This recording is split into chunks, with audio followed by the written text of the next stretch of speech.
For years, you've been using a Gmail address. You're kind of like, why did I use that name? For years, you've been using hotlips@gmail.com, sexykitten@gmail.com, or buffmanmaryland@gmail.com. And for years, you wished that you could change it.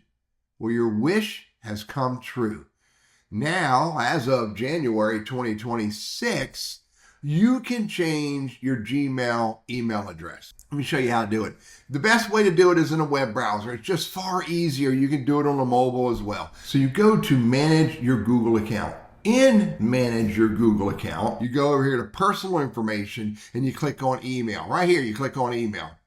In email, there's my email address for this testing account, burrisconsulting@gmail.com. You click this arrow right here. Now, when you land on this page, you need to read this. It's important to understand. There's a couple things on here you need to understand. Some that I will share with you is, number one, your old email address will not go away. It will become what's referred to as the alternative email address. Secondly, you will be able to get email messages from what is now called the alternative email address. And there's a few little hiccups still being worked out in the context of some of the Google apps. They may use the new email address, and some of the systems that you use like Ring Doorbell or Alexa or et cetera, may still use the old email address, so you may have to update those individually.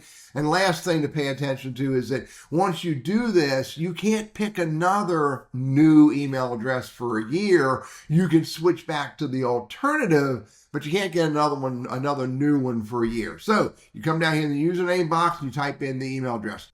So the account name on this is burrisconsulting@gmail.com. I'm going to change it to BCI GWS, which is actually the initials that I use all over the place for this account. So I'm changing it to BCI GWS, and I'm going to change the email.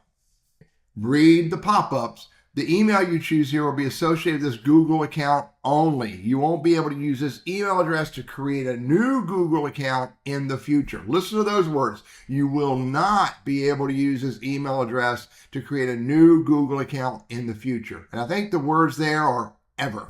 So the current email address is Burris Consulting, and I'm naming it BCIGWS@gmail.com. Yes, change the email. So now it's telling me that my Google account is now BCIGWS@gmail, and it's telling me that an alternative email address is burrisconsulting@gmail.com. Make this, I can switch back. I don't want to switch back. So I need to go back. I need to go back. I need to come out. So just an FYI, when I got back to this email screen, I hit the refresh button. You can't do this so quickly. The first time I tried it, it errored out and said the email address was bad, probably because of timing. Anyway, there's my security alert that I just read that told me that my my Google account email address has been changed. Now let me show you what happens when you send an email now that I've changed the email address. When I hit compose, look, there's the name of the account, BCI Google Testing Account. The name did not change, but the email address did. Now this is the primary. See the little down arrow right there? Here's the alternative email address. I can use either one of those email addresses to send email. So by default, it's going to use that one, but it could also use the alternative as well just by selecting it. Now you notice this has got an email signature. The new one doesn't have an email signature, so I have to go create an email signature, and you do that in settings. But I'm going to send an email message to TL Burris at burrisconsulting.com, which is my business email address, and go, what do you think of this change? I'm going to simply hit send. So I just sent that email message using my new Google account email address. Let me go see what that person gets on their side. There it is. There's the email message that came in from BCI Google Testing. And you'll notice that if I hit the little down arrow here, it came from BCI GWS.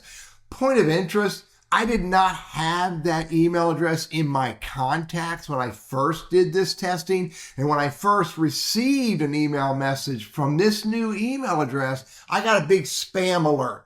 And again, that was because previously I did not have this email address in my Google Contacts. So you may want to do two things. Number one, put that email address in your Google Contacts, and maybe even more importantly, start alerting the people that you engage with on a regular basis to add your new email address to their Google or to their contacts so they won't get a big old spam message. Now I can respond back to that email address from this one. This is my Google Workspace account for Burris Consulting.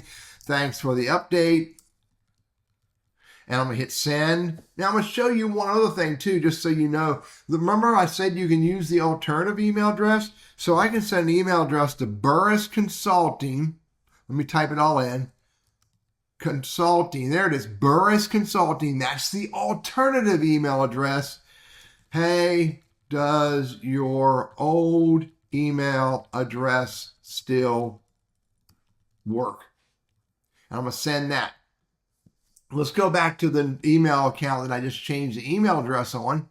Boom, there's the two email messages that came back. This is the one that got sent to, I sent this to BCI GWS and said, thanks for the update. And here's the one up top where I sent a new message and said, hey, does your old email address still work? And I sent this to burrisconsulting@gmail.com. Just demonstrating for you that you can send an email message with your new email address or the alternative email address, which is your old one. And you can also receive email with your new email address as well as with your alternative, which again is the old email address. Hey, I'm Teddy. I'm all about Google Workspace and Gmail, and I hope this phenomenal change to Gmail and Google accounts is helpful for you.